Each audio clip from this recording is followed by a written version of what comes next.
أشرقت نفسي بنور من فؤادي حينما رددت يا رب العباد وانتشت روحي وصار الدمع يجري. الحمد لله نحمده ونستعينه ونستغفره ونؤمن به ونتوكل عليه ونعوذ بالله من شرور أنفسنا ومن سيئات أعمالنا من يهده الله فلا مضل له ومن يضلله فلا هادي له ونشهد أن لا إله إلا الله وحده لا شريك له ونشهد أن سيدنا وسندنا ونبينا وحبيبنا ومولانا محمدا عبده ورسوله. أما بعد فقد قال الله تبارك وتعالى في كلامه المجيد والفرقان الحميد بعد أعوذ بالله من الشيطان الرجيم بسم الله الرحمن الرحيم. يا أيها الذين آمنوا اتقوا الله حق تقاته ولا تموتن إلا وأنتم مسلمون. عن أبي سعيد الخدري رضي الله عنه قال قال رسول الله صلى الله عليه وسلم المهدي مني وقال يملأ الأرض قسطا وعدلا كما ملئت ظلما وجورا يملك 7 سنين او كما قال علیہ الصلاۃ والتسلیم. برادران مکرم، دینی بھائیوں، عزیزوں اور دوستوں، حالات کے تناسب اور اعتبار سے جو آج کل نئے نئے فتنے رونما ہو رہے ہیں، آئے دن امت پستی کی طرف دوڑ رہی ہے. ایک فتنے کا سامنا کریں پھر اس کا حل نکالیں. ابھی یہ فتنہ ختم نہیں ہو پاتا کہ دوسرا شروع ہو جاتا ہے.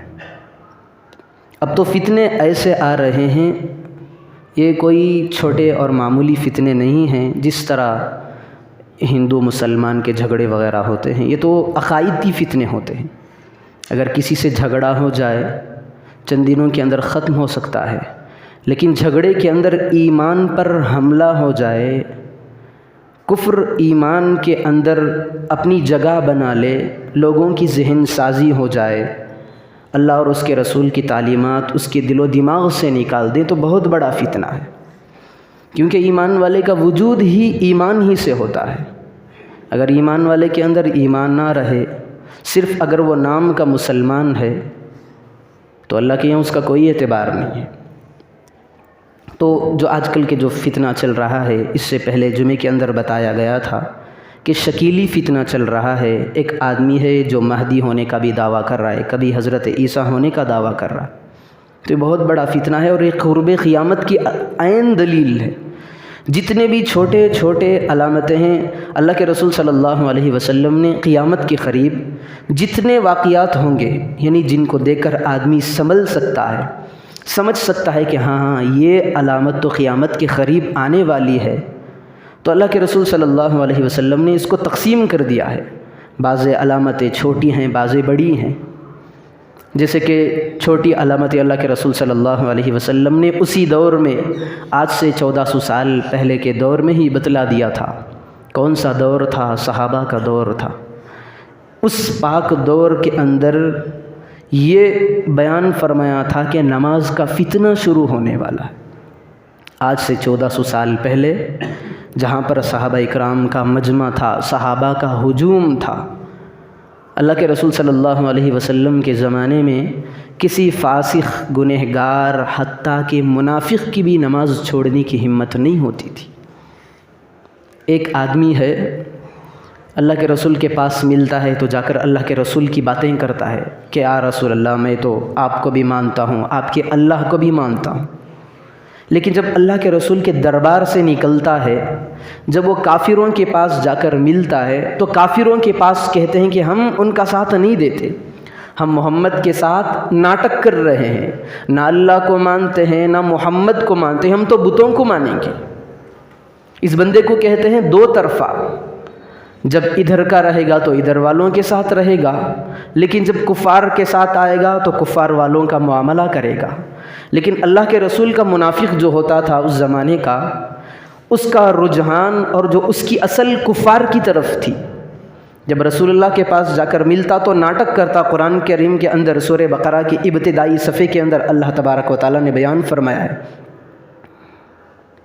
وَإِذَا لَقُوا الَّذِينَ آمَنُوا قَالُوا آمَنَّا وَإِذَا خَلَوْا إِلَىٰ شَيَاطِينِهِمْ قَالُوا إِنَّا مَعَكُمْ۔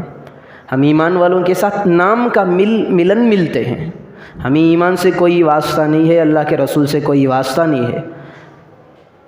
وَإِذَا لَقُوا الشَّيَاطِينَ، جب کفار کے پاس آتے ہیں تو کہتے ہیں اِنَّا مَعَكُمْ، ہم تو تمہارے ساتھ ہیں، محمد کے ساتھ نہیں۔ تو اس بندے کو منافق کہتے ہیں۔ دل کے اندر تو کفر ہے، ناپاکی ہے، غلاظت ہے، پلید ہے، گندگی ہے، لیکن سامنے اللہ کے رسول کے سامنے اسلام کو ظاہر کر رہا ہے، تو ایسے بندے کو منافق کہتے ہیں۔ قرآن نے اس بندے کو منافق کہا ہے۔ آج ہماری حالت بھی اس سے کم نہیں ہے۔ جب ایک بندے کے سامنے ہم جاتے ہیں، ہمارا دوست ہوتا ہے، کم والا دوست، کم کوالٹی کا دوست ہوتا ہے، ہم کہتے ہیں کہ بھائی تیری ہر پریشانی میں ہم ساتھ۔ مالداروں کے پاس جاتے ہیں، جو ہمیں کھلا رہا ہے، اس کے بل بوتے پر ہم چل رہے ہیں، اس کی ہر ضروریات ہماری وہ پورا کر رہا ہے، تو ہم کہتے ہیں کہ بھائی ہم تو تمہارے ساتھ ہیں۔ یہ منافقت اللہ نے خود قرآن کریم کے اندر بیان فرمایا ہے۔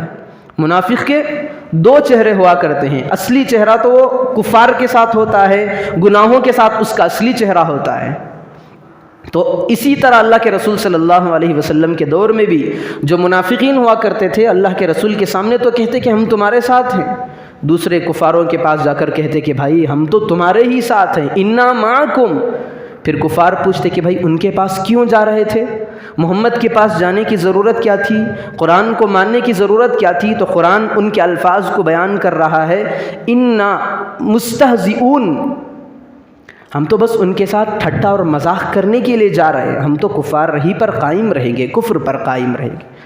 تو دیکھیں کتنا بڑا یہ آدمی منافق ہے جو اس طرح کے کام کرتا ہے۔ آج سے 1400 سال پہلے کا منافق کی بھی یہ ہمت نہیں ہوتی تھی کہ نماز چھوڑ دے۔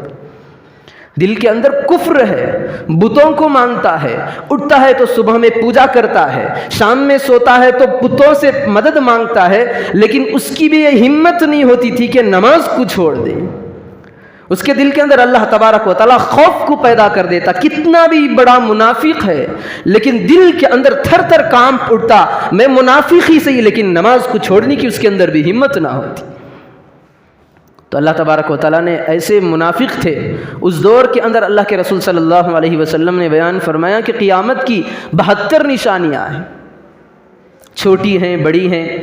احادیث کے اندر چھوٹی علامت قیامت کو کہا گیا ہے صغرا کہا جاتا ہے، یعنی چھوٹی چھوٹی نشانیاں ہیں۔ اللہ کے رسول نے بہت ساری بتا دی، اس کے اندر یہ بھی بتا دیا کہ قیامت کے قریب ایسا زمانہ آئے گا کہ اولاد دوست کی مانے گا، باپ کی نہیں مانے گا۔ یہ ہم اپنے آنکھوں سے دیکھیں گے، اگر نہ دیکھیں تو رسول اللہ کی بات جھوٹی ثابت ہو جائے گی۔ تو یہ ہمیں دیکھنا ہی ہے، کتنا بھی بڑا لاکھ اللہ والا باپ ہو لیکن اللہ کے رسول کی پیشن گوئی برحق ہے۔ اللہ کے رسول کا فرمان ہے وہ آنکھوں سے دیکھے گا اپنے مرنے سے پہلے۔ میں کتنا بھی لاکھ کوشش کروں اپنے بیٹے کی تربیت پر، لیکن باپ دیکھے گا بیٹا میرا ناہنجار نکلے گا، میرا بیٹا میری نافرمانی کرے گا، کیونکہ اللہ کے رسول نے 1400 سال پہلے ہی بتا دیا کہ ایک وقت آنے والا ہے بظاہر باپ کے ساتھ بیٹے کا تعلق ملنسار رہتا ہے، لیکن جب دوست کے ساتھ ملے گا تو کہتا ہے کہ باپ کی طرف نہیں، میں تیرے طرف ہوں، کیونکہ اللہ کے رسول نے بتا دیا تھا کہ یہ بھی قرب قیامت کی دلیل عین دلیل ہے۔ باندیوں کو پالا جاتا ہے، ماؤں کو دھکے دے کر بھگا دیا جاتا ہے۔ ذرا اس بات پر غور کریں، یہ بات اگر کسی جاہل کی ہوتی تو ٹھیک تھی بھائی، اس کے اندر علم نہیں ہے، لیکن یہاں پر بات ان لوگوں کی ہے جو پکے دیندار کہلانے والے ہیں۔ لوگوں کے سامنے ایک چہرہ ہے لیکن ماؤں پر زیادتی ہے۔ اللہ تبارک و تعالیٰ نے کہا ہے اف لکما ولا تنہرہما، ماں کتنی بھی بوڑھی ہو جائے، میری ماں میں بیمار ہے، اتنی بیمار ہے کہ میں اگتا جا رہا ہوں، روز کبھی دیکھتا ہوں کہ میری ماں ہے، خدمت کون کرے گا، اتنی بوڑھی ہے، اب اس کا چند مہینے رہنے کی اس کی گارنٹی بھی نہیں ہے، نہ سوتی ہے تو بیٹھنے کی طاقت ہے، نہ بیٹھتی ہے تو اسے سلانا پڑتا ہے، ایسی بھی ہو جائے تو اس وقت بھی اللہ رب ذوالجلال کہتا ہے اف لکم ولا تنہرہما۔ ایک اسٹیپ آگے چلیں، اللہ کہتا ہے اگر وہ کافر بھی ہے ماں، تمہیں اس کی خدمت کرنے کی ضرورت پڑ جائے تو اف نہ کہو، اس کا انتقال کفر پر کیوں نہ ہو جائے، اس وقت کو یاد کرو جب ماں نے تمہاری خدمت کی ہے۔ ماں 80 سال کی ہو گئی، ہم اسے دھکے دے دیتے ہیں، اگر عین جوانی سے ادھیڑ عمر کی پاس آ رہی ہے ماں تو ہمارے یہاں الگ الگ مختلف قسم کے نام ہیں، وولڈ ہاؤس ہے، ایلو ہاؤس ہے، جو بھی ہے لوگوں کا، وہاں پر لگ جا کر چھوڑ دیتے ہیں۔ اگر وہی ماں پیدا ہونے کے بعد اپنے بچے کو 3-4 ماہ تک سنبھال کر یہ سوچتی کہ میرا بچہ مجھ سے سنبھلا نہیں جا رہا ہے، اس کی خدمت کون کرے گا، راتوں کی نیند میں حرام کیوں کروں، اسے پال پوس کر بڑا کیوں کروں، میری راتوں کی نیند اڑ رہی ہے، میں اپنے منہ کو بند کر کے میں اپنے بچے کو کھلا رہا ہوں، اگر وہ ماں 4 مہینے کے بچے کو لے جا کر کے کوڑا کرکٹ میں ڈال دیتی تو کون پوچھنے والا تھا؟ یہ کافر کا مسئلہ نہیں ہے، یہ تو ہم دینداروں کے گھروں کا مسئلہ ہے۔ مائیں عمر جیسی ان کی عمر بڑھتی جا رہی ہے، ہماری ہمتیں پست ہو رہی ہیں، ہم سوچ رہے ہیں کہ میری بیوی تو آ گئی، میری زندگی کا رفیق حیات ہے، اب میں ماں کا کیا کروں گا، جب میری زندگی تو بننی ہے میری بیوی سے، ماں کو خامخواہ اپنے گھر میں کیوں رکھوں گا۔ بہت سارے آج نوجوانوں کا بہت بڑا طبقہ ہے جو اولڈ ہاؤس کے اندر اپنی ماؤں کا سودا کر رہا ہے۔ جو اپنی ماں کا سودا کر سکتا ہے کیا وہ اپنی دین کا سودا نہیں کر سکتا؟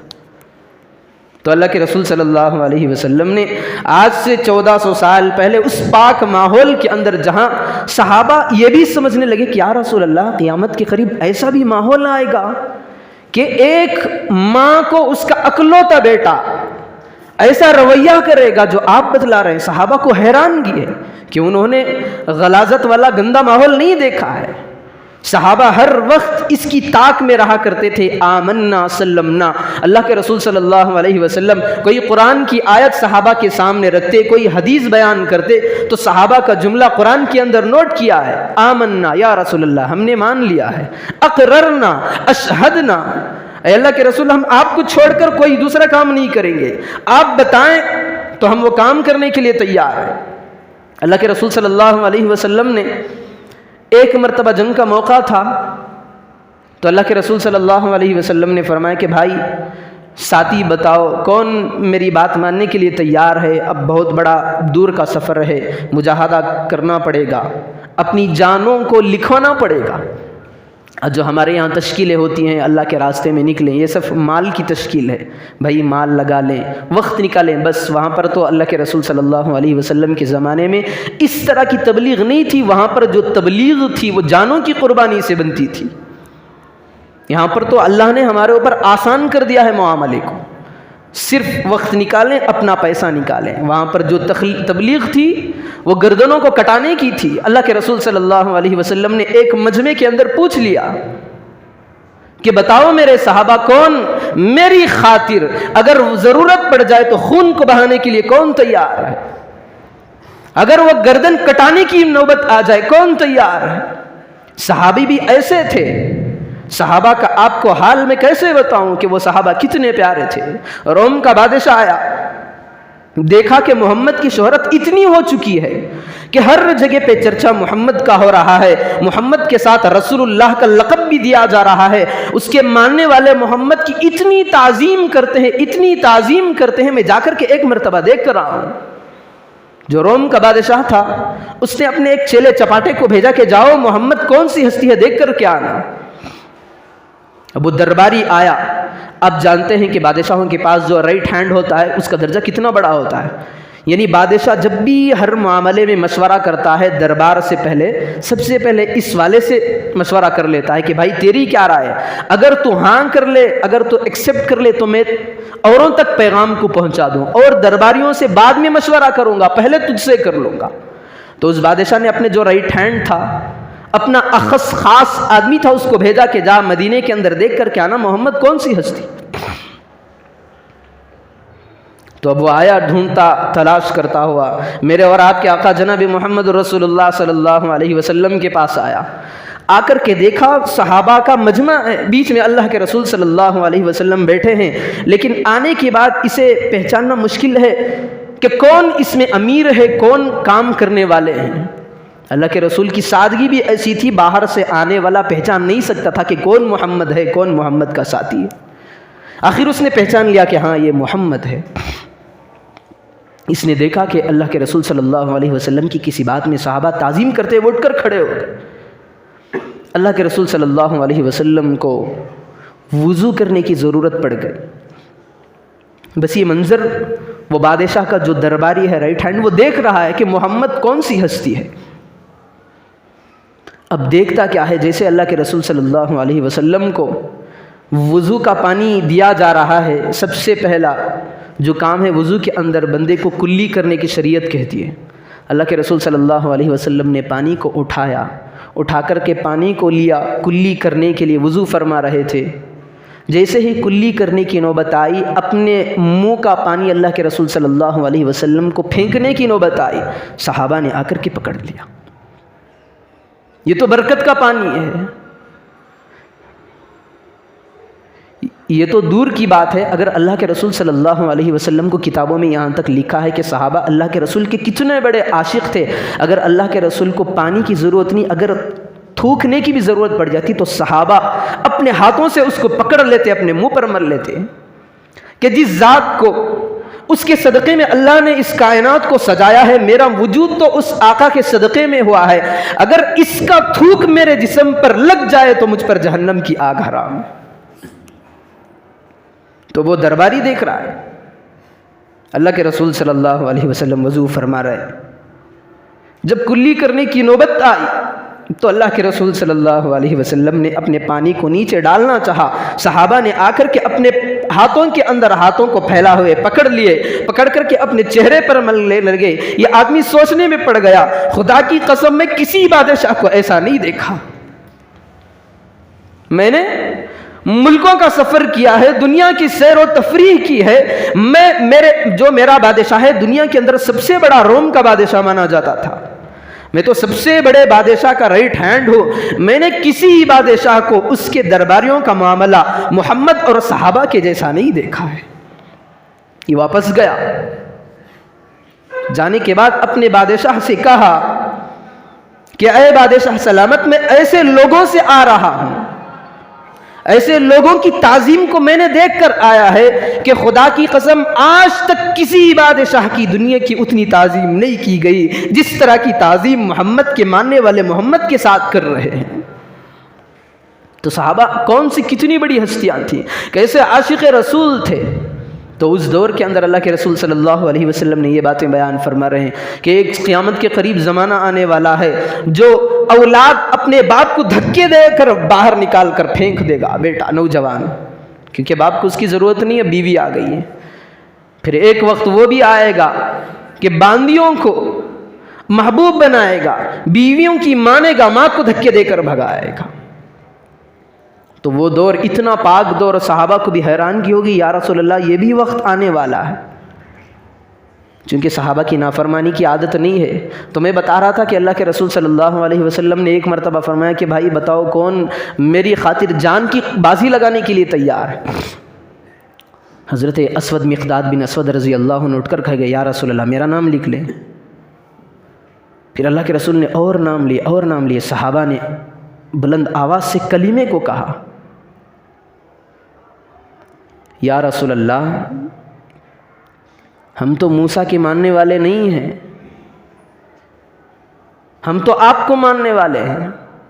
موسیٰ کی قوم موسیٰ کے ساتھ برا رویہ اختیار کی، ہم تو موسیٰ کے ساتھیوں میں سے نہیں، ہم تو آپ کے ساتھی ہیں، ہم تو محمد کے عاشق ہیں، ہم محمد کے غلام ہیں، محمد اگر مرنے کے لیے کہہ دے تو ہم مر جائیں گے، اگر پہاڑ پر سے چھلانگ لگانے کا حکم دے تو ہم اس کے لیے بھی تیار ہیں۔ ان کے یہاں رسول اللہ کی بات ایک طرف تو دوسری بات اپنی جانوں کی ہوتی تھی، تو جان کی بازی لگانے کے لیے تیار تھے، لیکن رسول اللہ کی بات کو ٹالنے کے لیے تیار نہیں تھے۔ تو انہوں نے کہا، صحابہ نے کہا، اِنَّا مَعَكَ یا رسول اللہ، ہم تو تمہارے ساتھ ہیں، ہم نہیں کہیں گے جس طرح موسیٰ علیہ السلام بھی اپنے لشکر والوں سے جو موسیٰ علیہ السلام کے ساتھی تھے ان سے موسیٰ نے کہا کہ بھائی ایک قوم جبار ہے، ظالم سرکش قوم ہے، اس سے مقابلہ کرنے کے لیے کون جائے گا؟ موسیٰ علیہ السلام کی قوم کا نام بنی اسرائیل ہے، تو بنی اسرائیلیوں نے کہا، سورہ مائدہ کے اندر اللہ تبارک و تعالیٰ کہتا ہے، ان کے ماننے والے حضرت موسیٰ کے ماننے والے نے حضرت موسیٰ سے یوں کہا، اذهب انت وربک فقاتلا انا ہاہنا قاعدون، موسیٰ تمہیں لڑنے کی اتنی خواہش ہے تو جاؤ تم اپنا راستہ ناپو، ہم تمہارے ساتھ نہیں آئیں گے۔ سورہ مائدہ کے اندر اللہ تبارک و تعالیٰ حضرت موسیٰ کے اس قصے کو بیان فرما رہا ہے۔ تو موسیٰ علیہ السلام کو کتنی تکلیف ہوگی، ہر وقت حضرت موسیٰ کے ساتھ رہے، اٹھنا ہوتا رہا، بیٹھنا ہوتا رہا، کھانا پینا ہوتا رہا، ان کا ساتھ بھی حضرت موسیٰ دیا کرتے تھے۔ ایسی قوم اللہ تبارک و تعالیٰ نے آسمانوں سے ان پر دسترخوان کو بچھایا ہے۔ اللہ نے دعا، اللہ سے حضرت موسیٰ علیہ السلام، حضرت عیسیٰ علیہ السلام نے دعائیں کی، انزل علینا مائدۃ من السماء عیدا لاولنا وآخرنا، اللہ ایک ایسا کرشمہ بتا دے میری قوم مان سکتی ہے، آسمان سے دسترخوان کو اتار دے۔ اللہ تبارک و تعالیٰ نے کہا میں اتارنے کے لیے تو تیار ہوں، میری قدرت میں کسی چیز کی کمی نہیں ہے، موسیٰ تمہارے امت کے سوال کرنے پر میں ضرور اتاروں گا، لیکن اگر اس کے بعد بھی وہ قوم ٹیڑھی کی ٹیڑھی رہی تو اللہ نے کہا انی لا اعذبہ عذابا لا اعذبہ احد، ایسا عذاب دوں گا، ایسا عذاب دوں گا تو اس سے پہلے میں کسی کو ایسا عذاب نہیں دیا ہوگا۔ تو موسیٰ کے ماننے والے ایسے تھے ایک طرف، تو ایک طرف محمد کے ماننے والے تھے۔ انہوں نے صحابہ نے کہا انا معک یا رسول اللہ نقاتل عن یمینک وعن شمالک ومن فوقک ومن خلفک، اگر آپ پر کوئی آ جائے، آپ پر کوئی حملہ آور ہو جائے، ہم تو دائیں طرف سے لڑیں گے، اگر دشمن بائیں طرف سے آ رہا ہے تو ادھر سے بھی لڑیں گے، سامنے سے کوئی آ رہا ہے تو اس سے بھی لڑیں گے، پیچھے کی جانب سے آ رہا ہے تو اس سے بھی لڑیں گے۔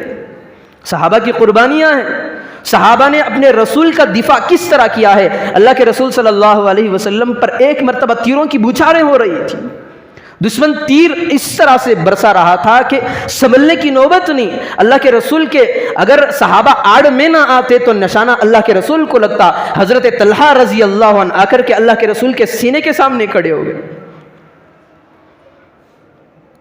گئے، دشمن تیر برسا رہا ہے، حضرت طلحہ رضی اللہ عنہ کے پاس کوئی ہتھیار نہیں ہے، کوئی دفاع کرنے کا آلہ نہیں ہے، کوئی ان کے پاس نہ تیر ہے، نہ ان کے پاس کمان ہے، اور نہ ان کے پاس کوئی قوس ہے، کوئی چیز نہیں۔ اللہ کے رسول کے پاس جو تیر تیزی سے آ رہے ہیں اپنے ہاتھ سے ان کو بچا رہے ہیں،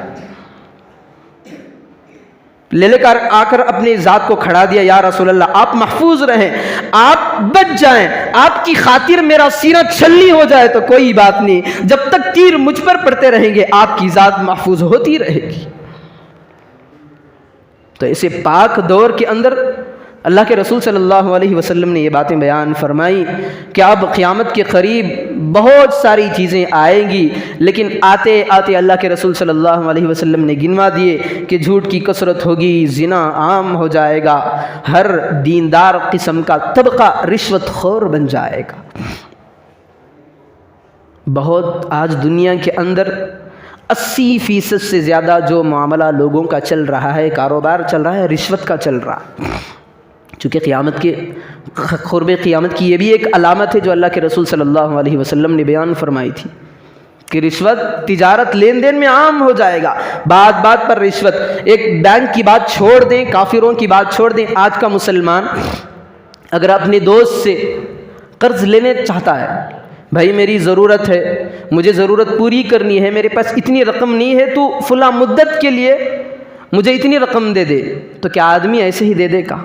دل پر ذرا ہاتھ رکھ کر بتانا کہ کوئی آدمی اپنے دوست ہی کو کیوں نہ ہو، ہاں اکا دکا کوئی مل جائے تو الگ بات ہے، ورنہ تو آج کا معاملہ جو چل رہا ہے کہے گا 1 لاکھ روپے میں تجھے دینے کے لیے تیار ہوں، اگر تو 6 مہینے کے اندر نہیں لوٹایا تو ہر مہینہ تجھے 10-10 ہزار روپئے 2-2 ہزار روپئے اس کے ساتھ بڑھا کر کے دینا ہوگا۔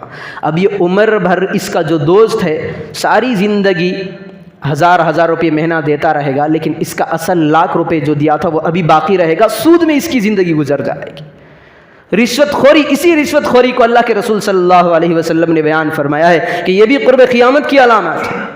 گانوں کو، میوزکوں کو عام کر دیا جائے گا، بڑے تو بڑے، بچیاں تو بچیاں، چھوٹی چھوٹی بچیاں شوقین گانے کی بن جائیں گی، ناچنے والیاں گھروں کے اندر سے پیدا ہونے لگ جائیں گی، جنہیں اللہ کا نام یاد نہیں آتا۔ چھوٹی اتنی چھوٹی بچی ہے جسے نہ کلمہ آتا ہے، بس اسے آتا ہے تو ناچنا سکھا دیا جاتا ہے، یہ بھی قرب قیامت کی دلیل ہے۔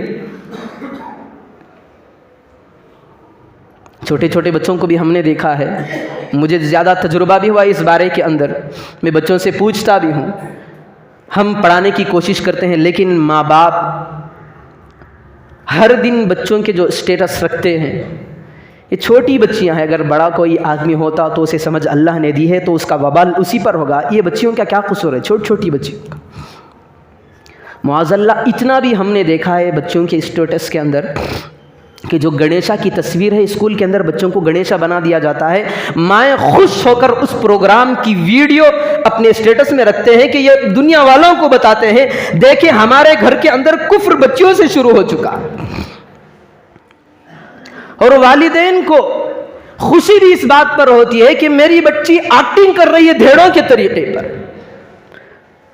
کفار کے عقائد میری بچی کے دل و دماغ کے اندر بیٹھ چکے ہیں، اسکول کے اندر پڑھایا جا رہا ہے۔ اب ہم 1 گھنٹے کے اندر ہم جو علماء ہیں کیسی محنت کر سکتے ہیں؟ آپ تو جانتے ہیں اگر ایک کلاس کے اندر 20-25 لڑکے بچے بچیاں ہوں اور سارا دن اسکول کی پڑھائی ہو صبح سے لے کر شام تک، کیا وہ 1 گھنٹے کے اندر دور ہو جائے گا؟ جب والدین ہی ڈھنگ کے نہ ہو تو بچے کہاں سے ڈھنگ کے پیدا ہوں گے؟ والدین کی اولین جو تربیت ہے ماں کی گود ہے۔ جتنے بھی بڑے بزرگ پیدا ہوئے ہیں دنیا کے اندر، ابدال پیدا ہوئے ہیں، جتنے بھی بڑے بڑے ہیں، آج ہم عبد القادر جیلانی رحمۃ اللہ علیہ کو یاد کرتے ہیں، جب بھی نام آتا ہے تو آنکھوں کو، منہوں کو، لبوں کو چوما جاتا ہے۔ بایزید بستامی رحمۃ اللہ علیہ کا نام آتا ہے تو اپنے سروں کو ہم جھکا لیتے ہیں۔ حضرت ٹیپو سلطان رحمۃ اللہ علیہ کا نام آتا ہے تو ہمارے سر جھک جاتے ہیں۔ دیکھیں ان کی زندگیوں کے اندر باپ نے ان کی تربیت نہیں کی، ماں نے تربیت کی ہے۔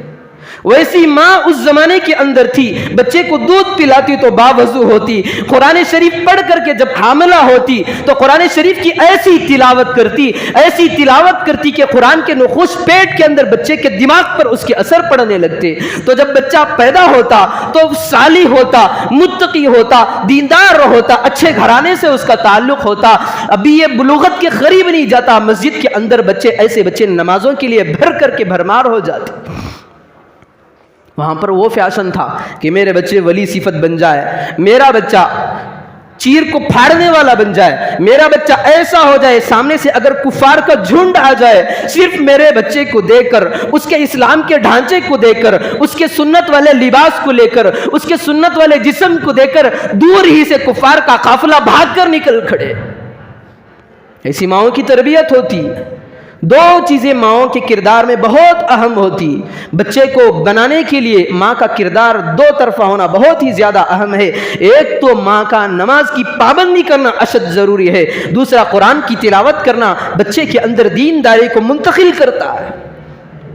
ایک مائیں وہ ہوتی بچے کو دودھ پلاتی تو وضو کرتی، بچے پیٹ میں حاملہ بن کر رہتی تو قرآن پڑھتی۔ آج کل کی ہماری مائیں اسٹیٹس کے اندر بتلا رہی ہیں ساری دنیا والوں کو، ہمارا گھرانہ بھی دھیڑوں کا ہے، میرے بچے بھی دھیڑوں کے۔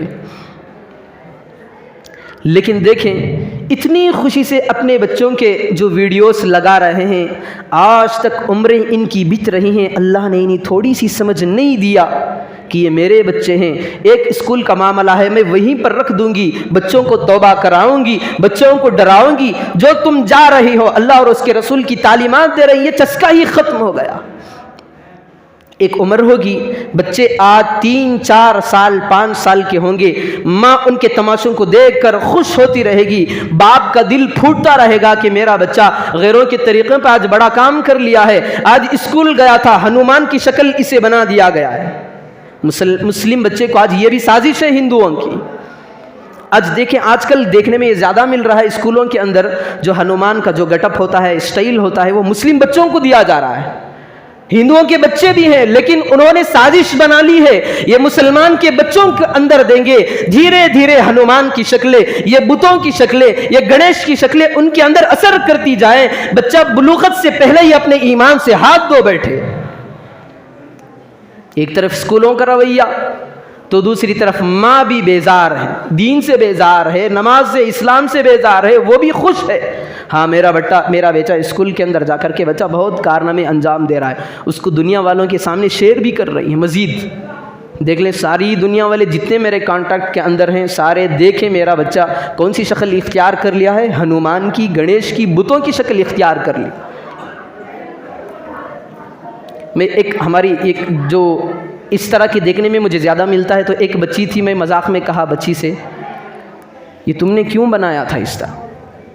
تو وہ بچی بتا رہی تھی کہ امی الڈا رہے تھے بچی کو، تجھے اس پروگرام میں شریک ہونا ہے۔ بچی ماننے کے لیے تیار نہیں، بچوں کو کہاں سے عقلیں ہوتی ہیں کہ یہ حرام ہے، یہ جائز ہے، یہ ناجائز ہے، یہ باطل ہے، یہ صحیح ہے۔ ماؤں کی تربیت ایسی بن رہی ہے، پیدائش سے پہلے غیروں کے راستوں پہ چل رہی ہے، پھر جب چھوٹے ہوتے ہیں تو خوش ہوتے ہیں جب یہی اولادیں 14 سال پار ہونے کے بعد ماں باپ کے ہاتھوں سے نکل جاتے ہیں۔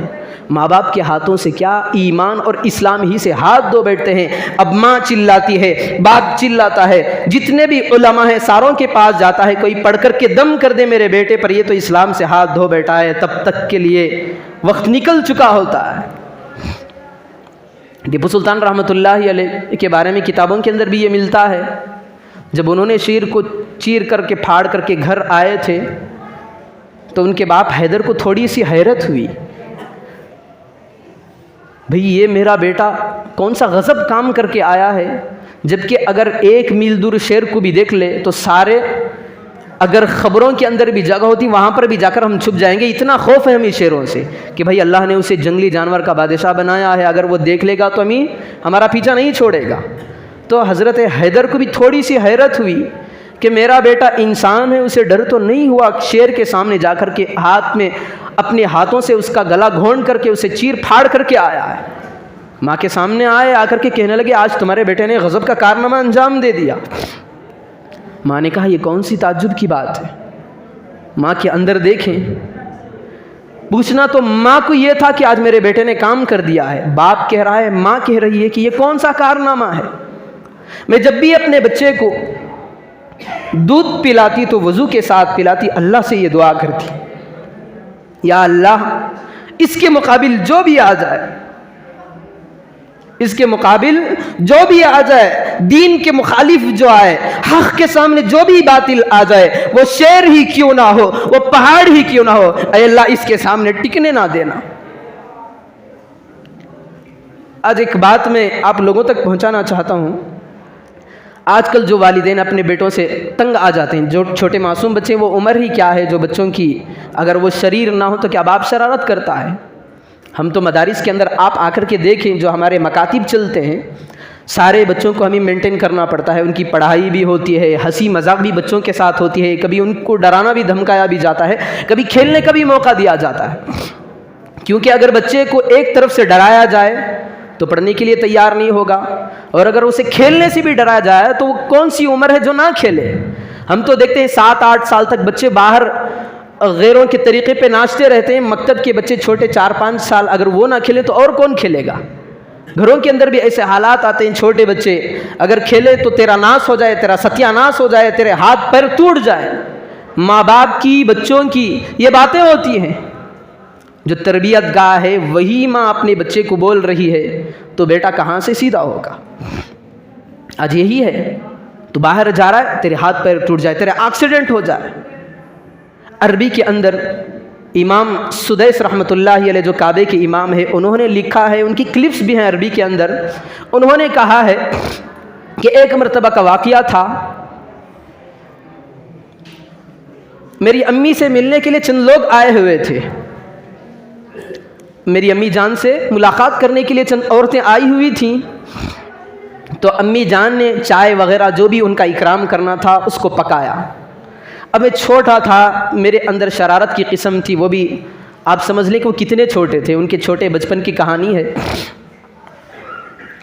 جب امی جان میری کچھ بنا رہی تھی مہمانوں کے لیے تو میرے دل و دماغ کے اندر شرارت سوجھی، میں گیا، جا کر کے مٹی کا ایک مٹھی کے اندر مٹی کو لیا، جا کر کے اس جو پک رہی تھی چیز اس کے اندر ڈال دی۔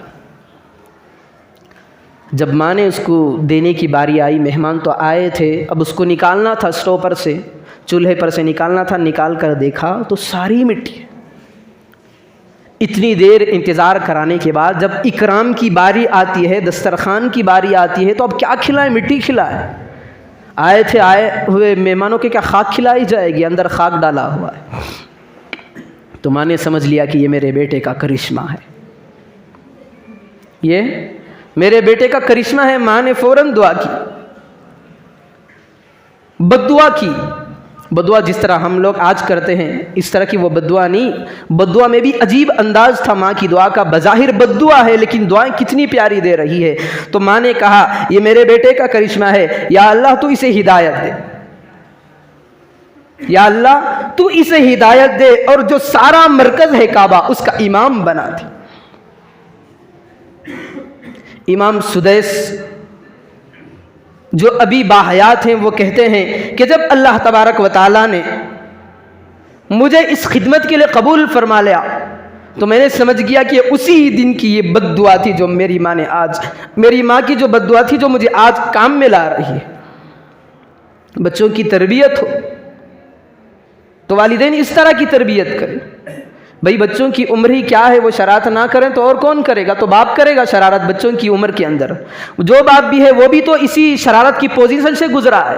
ہم بھی ایک زمانے میں آپ کے سامنے 4-5 باتیں اللہ کی توفیق سے بیان کر کے بیٹھے ہوئے ہیں، لیکن ہماری عمریں بھی اگر پچھلی کی دیکھی جائے تو ہم بھی شریر تھے ایک زمانے کے اندر۔ ہر بچہ اس کی تربیت کے موافق وہ بدلتا رہتا ہے۔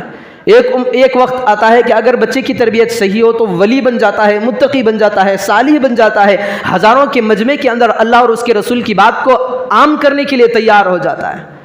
یہ دعائیں جو ہوتی ہیں یہ بچوں کی تربیت کے اندر یہ کردار بد دعا کا بھی رکھتا ہے۔ اگر بچوں کی ذات پر ماں کی دعائیں ہوتی رہیں تو بچوں کے لیے اوپر سے آسمان سے اچھے فیصلے اترتے ہیں۔ اگر بد دعا ہو جاتی ہیں تو اس طرح کے اللہ تبارک و تعالیٰ انہیں مقامت نہیں دیا کرتا۔ ہمارے بچپنا کا بھی ایک واقعہ تھا، ہم کسی بڑے بزرگ سے سن رہے تھے جو ہمارے سامنے طلبہ کے سامنے وہ بیان کر رہے تھے کہ وہ سنا رہے تھے کہ ایک بچے کو ماں بارہا کہا کرتی تھی اب تو جائے گا، تو مجھے تنگ کر رہا ہے، فلاں فلاں کام کر رہا ہے، تیرا ایکسیڈنٹ ہو جائے۔ ماں کی زبان پر یہی الفاظ تھے۔ بزرگ وہ بتا رہے تھے کہ ان کے گاؤں والوں نے کہا کہ ماں کی بد دعا لگی، ایک دن آیا کہ ایک ایکسیڈنٹ ہو گیا۔ اب ماں رو رہی ہے، چلا رہی ہے، رونے سے کیا فائدہ ہے؟ جب بچے کی تربیت کا زمانہ تھا اس طرف ہم نے توجہ نہیں دی۔ اب بچے کا ایکسیڈنٹ ہو گیا، بچہ بد عقل ہو گیا، بچہ بد مزاج ہو گیا، تو اب ماں اور باپ ڈنڈورا پیٹے، اس سے کوئی ہاتھ آنے والا نہیں ہے۔ جب بچے چھوٹے ان کی تربیت شروع کر دیں، ایک وقت آئے گا تو اللہ تبارک و تعالیٰ انہی کے ذریعے سے اسلام اور ایمان کا بول بالا کرے گا۔ دیکھیں آج میرا عنوان تھا، حضرت پچھلے جمعے کے اندر بھی میں نے کہا تھا کہ امام مہدی کے بارے میں کہوں گا، لیکن کچھ باتیں ایسی نکل جاتی ہیں کہ امام مہدی کے بارے میں نے حدیث بھی پڑھی ہے لیکن ایک لفظ امام مہدی کا نہیں نکلا۔ ایسی باتیں آ جاتی ہیں، کبھی ان باتوں کو ہوائیہ نہ سمجھے کہ ہمارے حضرت بتا رہے تھے کہ بچوں کا زمانہ ایسا آ گیا ہے، ہم محنت سے پڑھا رہے ہیں، ایک کان سے لے رہے ہیں دوسرے کان سے چھوڑ رہے ہیں۔ ایسا نہ کریں۔ جو باتیں تربیت کی ہوں، والدین جس راستے پر چل کر کے اپنی بچوں کے سدھار کا سامان اختیار کر سکتے ہوں، ایسی بات اگر کہیں پر بھی آپ سن لیں، سب سے پہلے اس پر اپنی طاقت کو زور دیں۔ میں اپنے بچے کی آج سے تربیت ہی ایسی کروں گا، انشاءاللہ وہ دن بھی دور نہیں ہوگا، سارے عالم میں آپ کے بچوں کی تربیت کے چرچے ہونے لگیں گے کہ بھائی فلاں کا بیٹا ہے، اس کے بارے میں انشاءاللہ اگلے جمعے کے اندر ایک تربیت کے بارے میں ایک واقعہ بتا کر میں اپنی اصل بات پر اگلے جمعے سے شروع کروں گا۔ اللہ تبارک و تعالیٰ سے دعا فرمائیں کہ اللہ تبارک و تعالیٰ ہمیں کہنے سننے سے زیادہ عمل کی توفیق عطا فرمائے۔ آمین۔ وآخر دعوانا ان الحمد للہ۔